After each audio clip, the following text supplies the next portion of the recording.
Prituhin ko muna yung liempo hanggang sa maluto. Inasinan ko na rin yan at nilagyan ng paminta. Habang ginagawa ko yan mga kalasa, kung bago ka pa lang sa aking channel, welcome. At huwag kalimutan mag-subscribe at i-click ang bell button para sa mga notification. At kung dati ka pa, welcome back at i-follow mo na rin ako sa aking Facebook page Lasang Pilipina. Pagkaluto niyan, tanggalin muna sa kawali at ilagay sa bowl, palamigin at saka hiwain ng serving cut.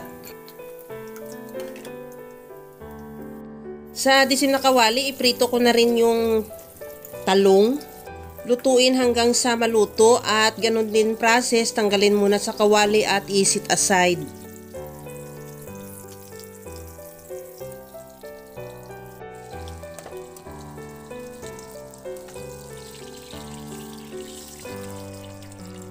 Pagkatapos yan, isunod ko na rin yung iba pang gulay, kagaya ng okra, ampalaya at sitaw at siling green. Kunting halo lang, yung maglabas lang yung tingkad ng kulay niya o yung maging berde.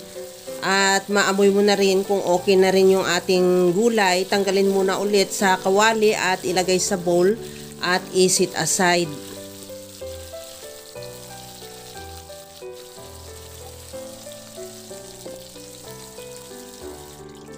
At sa disim na kawali na rin, igisa ko na yung bawang. Ihalo lang din hanggang sa maglabas lang din ng aroma. At isunod ko na rin ilagay yung sibuyas. The same process, ihalo hanggang sa maluto.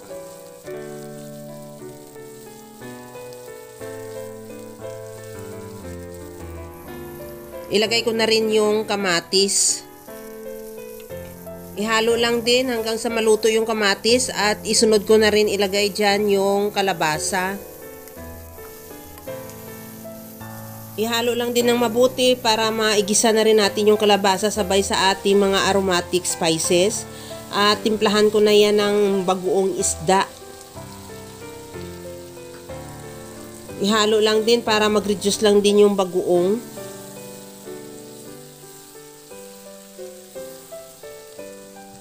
Lagyan ko na ng tubig at kunting halo lang at siguraduhin mo lang din na matanggal mo yung toast na nakadikit sa kawali at takpan at isimmer hanggang sa maluto lang din yung kalabasa.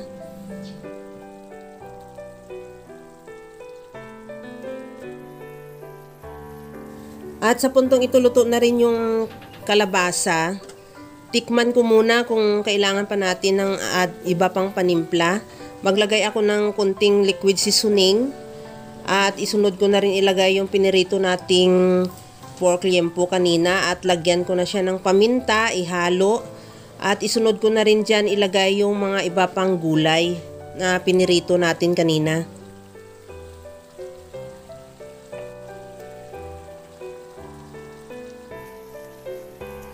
Ihalo lang na mabuti para ma-mix lang yung ating lahat ng mga gulay. At isunod ko na rin ilagay dyan yung pinirito nating talong.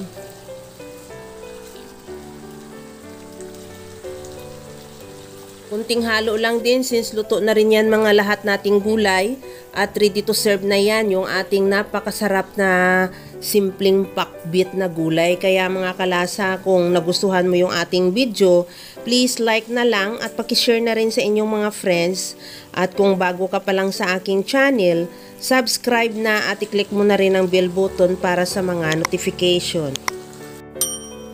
Kaya mga kalasa, alam ko kayang-kaya mo tong gawin dahil sa sobrang simple at napakadali niya lang lutuin. Kagaya lang lagi sa sinasabi ko na wala namang hindi marunong magluto basta sa simpleng paraan lang. Hanggang sa muli mga kalasa, thank you for watching. Bye-bye!